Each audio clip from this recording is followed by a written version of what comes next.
desejem o que é celestial. Tá vendo? Devemos Amados, trazer também.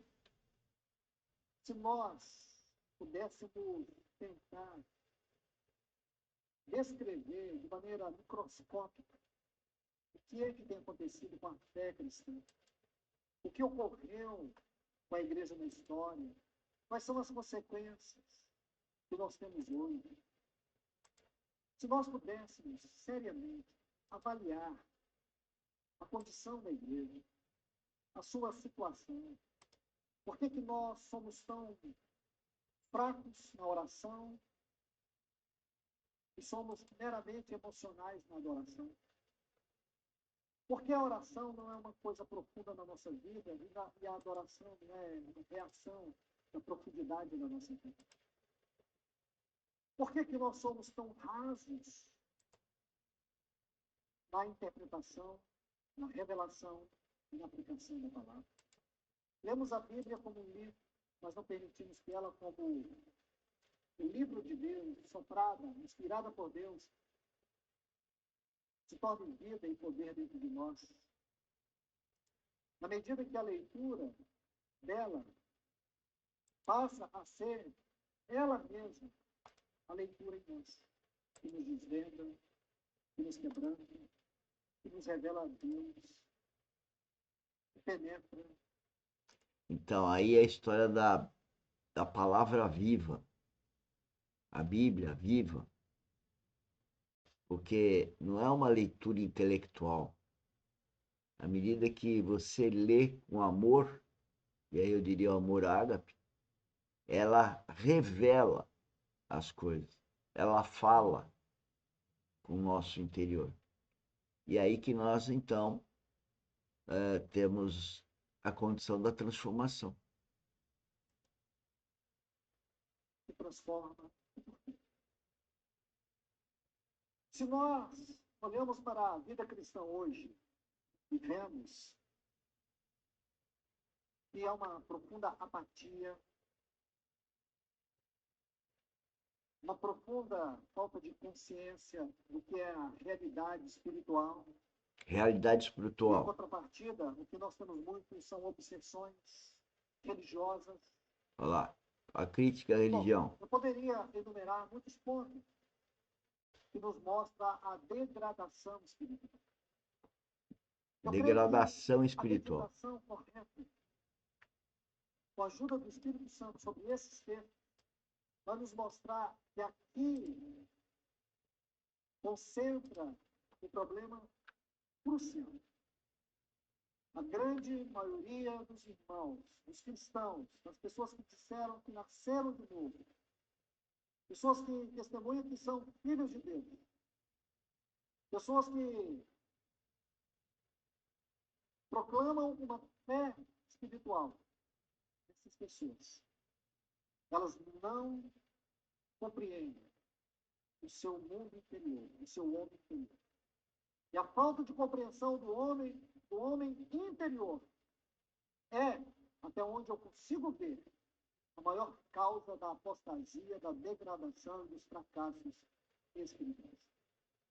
Senhores, essa frase é muito profunda e eu mesmo já ouvi várias vezes e tenho que continuar ouvindo, porque o objetivo, quando a gente fala que nasceu de novo, e só nascendo de novo que eu posso ter a vivificação do espírito, o meu espírito, só assim que eu posso ouvir a intuição, que é a voz de Deus, só assim que eu posso ter comunhão com a Trindade,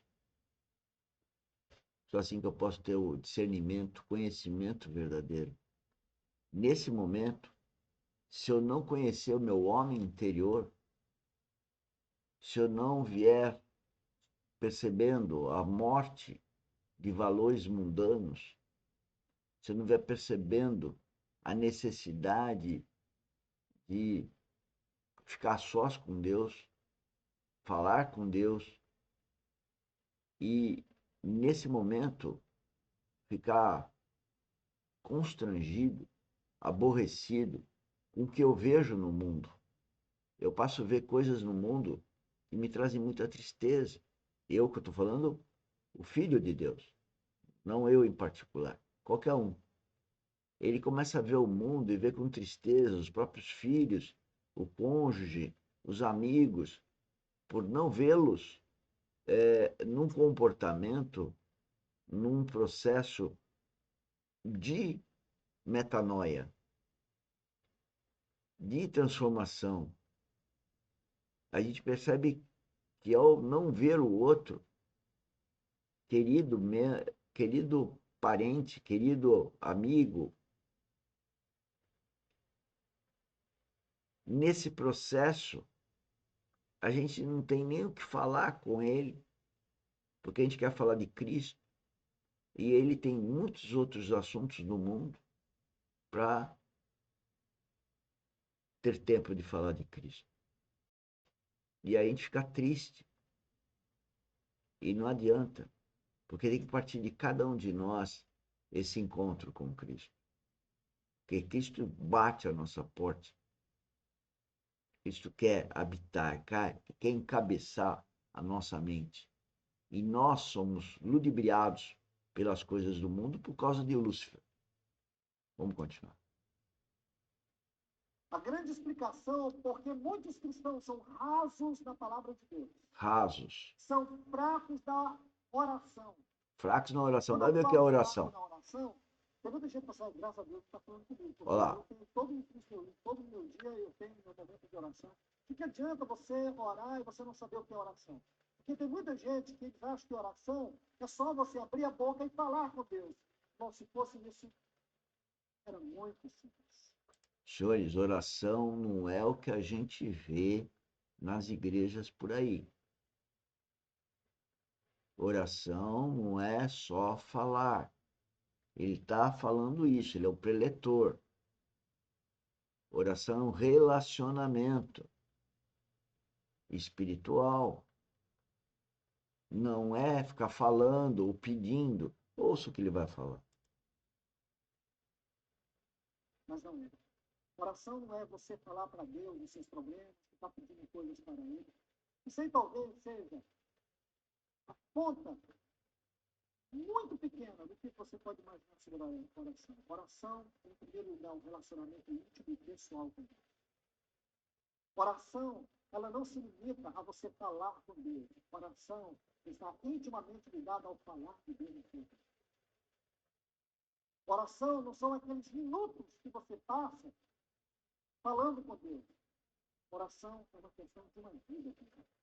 Uma vida com Deus. É heresia isso aqui, irmão? É isso aqui que é heresia? Isso aqui não é a verdade? Qual é a sua verdade? Como é que você tem definido a oração? Você só dobra o joelho para falar com Deus porque você tem problemas, ou então porque senão sua consciência vai ficar pesada, se você dormir... É isso que a gente faz.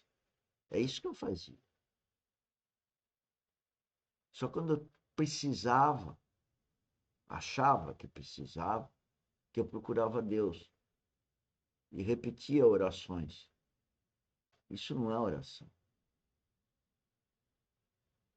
Primeiro, só procurar Deus quando precisa já está errado por aí. Porque ninguém é filho de Deus se não convive espiritualmente com Deus. Se não se relaciona com Deus 24 horas. É lógico que temos inúmeras dificuldades, que é a nossa raiz no mundo. Não está dito que o mundo jaz no maligno, então porque nós somos tão apegados ao mundo. Ao sermos apegados ao mundo, é porque nós não estamos nos relacionando com Deus. Quando você começa a se relacionar com Deus, o mundo passa a ser só uma ordem a ser cumprida de Deus nesse mundo. Ou ordens, orientações, mas não é aqui que a gente está amarrado. A gente está amarrado, a gente está destinado a uma vida eterna com Deus. Só que ainda vivendo carnalmente nesse mundo, mas dá certeza que isso é passageiro. A gente não se preocupa com a morte física, porque na certeza de ter uma morte, um corpo glorificado e eterno. Vamos orar.